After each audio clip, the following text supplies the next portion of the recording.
बिस्मिल्लाहिर्रहमानिर्रहीम, अस्सलाम वालेकुम। ये हुकूमत क्या क्या जुल्म ढा रही है, किस तरह चादर चार दीवारी का तकद्दुस पामाल हो रहा है, जो हमारे माशरे में, हमारे दीन में, अखलाकियात में कभी कोई सोच भी नहीं सकता वो यहाँ पर औरतों और बच्चों के साथ किया जा रहा है। ये एक और सबूत सामने आया है, एक और कहानी सामने आई है जिसमें एक बापर्दा खातून मीडिया के सामने आती है, प्रेस कॉन्फ्रेंस करती है और बताती है कि उसके साथ क्या हुआ, सिर्फ इसलिए कि उसके शौहर को ढूंढा जा रहा था। किस तरह उसके घर जाकर उसके बेडरूम तक पहुंचा गया और ना उसके सर पर चादर थी, ना पैरों में जूते थे, और उसके पैरों के ऊपर किस तरह से बूट रखकर उसे कहा गया, जूते रखकर कहा गया, बताओ तुम्हारा खामद कहाँ है। ये तहरीक इंसाफ के रुकन कौमी असम्बली हाजी इम्तियाज़ की भाभी हैं। उन्होंने मीडिया के सामने सारा कुछ बताया है, किस तरह उनकी 9 साल की बच्ची के साथ जो सलूक हुआ, 11 माह के बच्चे के साथ क्या किया गया, वो उन्होंने बताया है, सबको अपनी कहानी सुनाई है। वो कहती है, मेरे शौहर घर नहीं थे, मेरे बेडरूम का दरवाज़ा तोड़ने की कोशिश की गई, मैंने दरवाज़ा खोला तो 9 साल बेटी को घुटने से पकड़कर घसीटते हुए कमरे से बाहर लाए, 11 माह के बेटे को बेड से नीचे गिराया, मुझे घसीटते हुए तीसरे फ्लोर से नंगे सर नंगे पाँव नीचे लाया गया, दोनों बच्चों को अलग अलग कमरों में बंद करके मुझे गालियां दी गई और तशद्दुद किया गया। ये अगर आपको यकीन नहीं आ रहा कि नहीं ये इतने जालिम नहीं हो सकते, शहबाज शरीफ, मरियम नवाज, ये सब कुछ, ये बिलावल भुट्टो जरदारी, ये जो हुकूमत में सब हैं, तो फिर इस खातून की ये आवाज़ सुन लीजिए, बात सुन लीजिए कि वो क्या कह रही है। वो मैं आपको सुनवा भी देता हूँ जी। तो सुनिए ये खातून क्या कह रही हैं। इधर से दरवाज़ा लॉक किया हुआ, ये मेरे रूम में गए, जाके इन्होंने जोर जोर से पाँव मंगा दिए दरवाजे को, दरवाज़ा तोड़ने की कोशिश की है। मेरा 11 माह का बेटा है, 9 साल की एक बेटी है, ये सोए हुए हैं। मैंने जल्दी से दरवाज़ा खोला है कि पता नहीं या अल्लाह हमारे घर में क्या हो गया, एकदम से करा दिया, इतना शोर शराबा अचानक से, जबकि मेरे हस्बैंड घर पे नहीं है। तो फिर ये सारी कहानी बताती हैं कि इनको नीचे लाया गया, क्या किया गया, और उसके बाद देखिए कि ये बताती हैं कि मैं उस शख्स को पहचानती हूँ जो बज़ाहिर उनका कोई ऑफिसर था, और उसने किस तरह, मेरे चूँकि पाँव नंगे थे तो अपने जूते रखे मेरे पाँव पर और दबाया बाकायदा कि बताओ तुम्हारा खामद कहाँ है, और फिर मेरे नंबर से उनको फ़ोन करते रहे और पूछते रहे तुम झूठ बोलती हो, कहाँ है, तो मुझे नहीं पता वो कहाँ थे, और क्योंकि उनकी सोशल लाइफ है, मसरूफियत है, मैं हर चीज़ की खबर नहीं रखती। ये सब कुछ उन्होंने बताया, लेकिन ये सुनिए, कहते रहे कि तुम झूठ बोल रही हो, तुम्हें पता है, ये देखिएगा, कॉल की है। मेरे हस्बैंड किसी आउट ऑफ कंट्री गए हुए थे, जूस पहने हुए थे, मेरे पाँव पे, ये सुनिएगा वो हिस्सा जो जूते किस तरह से पाँव पर रखे। मैं उनको पहचानती हूँ फेस से। उस बंदे ने क्या किया कि शूज पहने हुए थे, मेरे पाँव पे वजन डाल के खड़ा हो गया और मुझे पूछता रहा कि अपने हस्बैंड को कॉल कर अपने नंबर से। सुन लिया आपने, ये कुछ हो रहा है इस मुल्क में, ये इस्लामी जमहूरिया पाकिस्तान जिसको कहते हैं। अब इसी वजह से उमर अयूब साहब ने कहा है, दीगर लीडरशिप भी यहाँ पर मौजूद थी तहरीक इंसाफ की, ये कहते हैं चीफ जस्टिस नोटिस लें, इंटेलिजेंस इदारे, पुलिस, नकवी शहबाज ख़वातीन की बेरुमती में मुलव्वस हैं, लोगों को अगवा किया जा रहा है। ये उमर अयूब ने ये बात कही है। यहाँ पे जो हमारी बहन के साथ तशद्दुद हो रहा है, चीफ जस्टिस ऑफ पाकिस्तान जनाब याहिया अफरीदी साहब इसका नोटिस ले। हर किसी की माएँ बहनें हैं, हर किसी के घर में जो ये तशद्दुद हो रहा है। अब सवाल यह है कि काजी फाइसा जा चुके हैं, और चूँकि इदारों को, पुलिस को आदत पड़ चुकी है कि वो काजी फाइज ईसा के होते हुए कुछ भी कर सकते थे, तो समझते हैं कि उसको कंटिन्यू करते चले जाएं हम। अब भी नाकाबिल बर्दाश्त है। यहाँ पे इंटेलिजेंस एजेंसीज के लोग जो मुलव्वस हैं, खुद ये होश के नाखुंदे, जो मोहसिन नकवी मुलव्वस है, शहबाज शरीफ मुलव्वस है। अब देखना यह है कि क्या नए चीफ जस्टिस इंसानी हुकूक की पामाली होने देंगे, होते देखेंगे, ये सब कुछ होता रहेगा ऐसे ही और पहले की तरह चलता रहेगा। बज़ाहिर ये काम मुश्किल लग रहा है क्योंकि हुकूमत बड़ी मुश्किल में नज़र आ रही है, और जब हलफ बर्दारी की तकरीब थी तो वहाँ पर आर्मी चीफ भी मौजूद थे, सदर जरदारी भी और शहबाज शरीफ भी।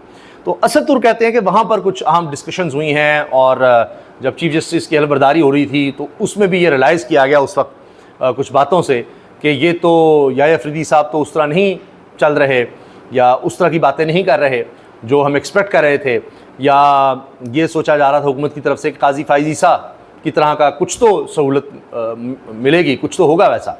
तो ये काम तो उससे उलट हो रहा है, वो भी एक बड़ी खबर है। लेकिन ये देखिए कि अब सलमान अकरम राजा साहब ये फैसला कर चुके हैं कि अदालत से और पार्लियामेंट से कुछ नहीं होने वाला। वो कहते हैं मुझे ज़रा भी इबाम नहीं अदालती और पार्लिमानी अमल से नहीं, बल्कि फ़ैसला बिलाखिर सड़कों पर ही होगा।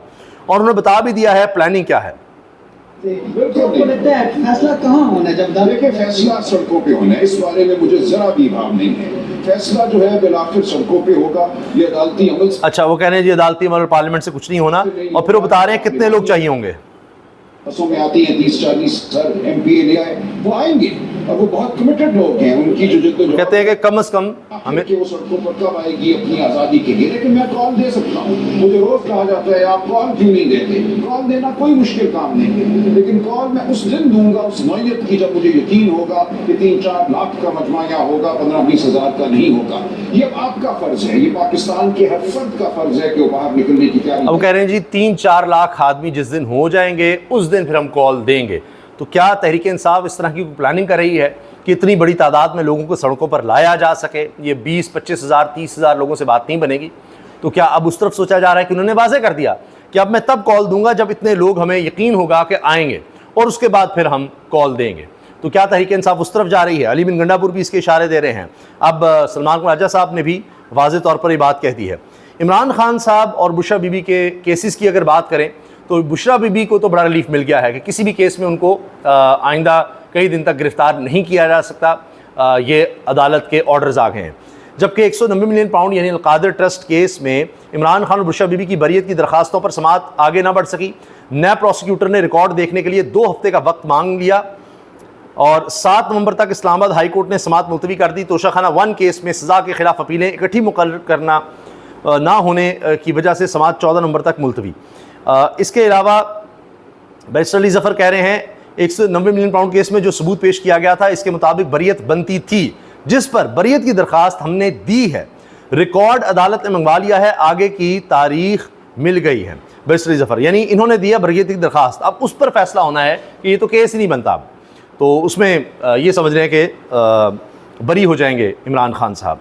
ये असद तूर जर्नलिस्ट हैं, सुप्रीम कोर्ट कवर करते हैं, ये हवाला दे रहे हैं कि हलफ बर्दारी की तकरीब के दौरान जहाँ पर पाकिस्तान के बड़े मौजूद थे, जिनमें आर्मी चीफ भी हैं, सदर जरदारी हैं, शहबाज शरीफ हैं, वहाँ पर जब हलफ बर्दारी की तकरीब थी तो इनके बकौल जस्टिस याहिया अफरीदी जो चीफ जस्टिस हैं पाकिस्तान के, उनकी बातों से अंदाज़ा लगाया गया है कि जी अब तो ये 26वीं तरमीम का तो फ़ायदे कोई नहीं, अब 27वीं तरमीम लानी पड़ेगी। तो लेने के देने पड़ गए हैं क्योंकि ये बंदा तो वो वैसा निकला नहीं, ये वहाँ पर रिलाइज़ हुआ। बाकी जनाब जर्नलिस्ट का क्या हाल है? एजाज़ सैयद साहब ये कोई किसी से ढके छुपे साफ़ी नहीं है, नामवर साफ़ी हैं और इमरान खान साहब के नाकदीन में शुमार होता है इनका। मैं इसलिए बता रहा हूँ कि यहाँ पर अब ये नहीं देखा जा रहा कि अच्छा जी वो कहते हैं ना कि जी ये तो साफ़ी नहीं है, ये तो जनाब तहरीक इंसाफ की हिमायत करता है, फ़लाँ करता है, फ़लाँ करता है। तो एजाज़ सैयद साहब की सुन लें कि इस हुकूमत में होते हुए उनकी गाड़ी में भी ट्रैकर लगाया गया है और वो उन्होंने अपने प्रोग्राम में दिखाया भी है। उनके साथ उनके 2 साफ़ी हैं जिसके अंदर ये एक जो है ये एक सिम कार्ड है और इस सिम कार्ड के हमरा ये बैक पे बैटरीज हैं, आप देख सकें, और इनके साथ ये एक मकानीस है जो कि ऐसे ग्रिप करना किसी भी लोहे की चीज़। अच्छा, अब इसमें ये कह रहे हैं सही साहब कि ये कोई नंबर प्लेट अपनी गाड़ी की चेंज करवाने गए या कुछ इस तरह का मसला था, तो उसमें एक साइड पर एक लोहे के साथ ये चीज़ लगी हुई थी, डिवाइस लगी हुई थी। ये काफ़ी पुरानी डिवाइस है, ये 20-30 साल पहले जासूस के लिए इस्तेमाल होती थी कि जहाँ जो गाड़ी जा रही है, कुछ भी जा रहा है तो आपको वो पता लगता है, ट्रैक होता था। तो एजाज़ सैयद साहब इस पर तंज भी कर रहे हैं और वो कह रहे हैं कि जी देखिए हम साफ़ियों के साथ ये सब कुछ क्या हो रहा है, हमें आप ट्रैक करना है, अब तो मोबाइल के थ्रू भी आप कर सकते हैं और भी बड़े आगे हैं, तो आप ये क्या क्या काम कर रहे हैं। तो ये कम से कम वो सहाफ़ी हैं कि हुकूमत जिनको ये नहीं कहती कि जी ये कोई इमरान खान के लिए रंगोशा रखते हैं, ये कि उनकी हिमायत करते हैं, ये उनके नाकदीन में इमरान खान के।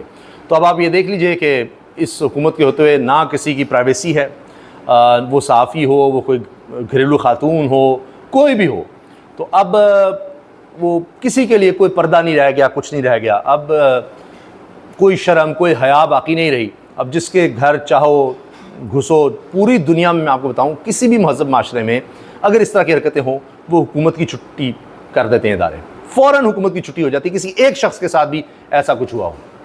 इजाज़त दीजिए, अल्लाह हाफ़िज़।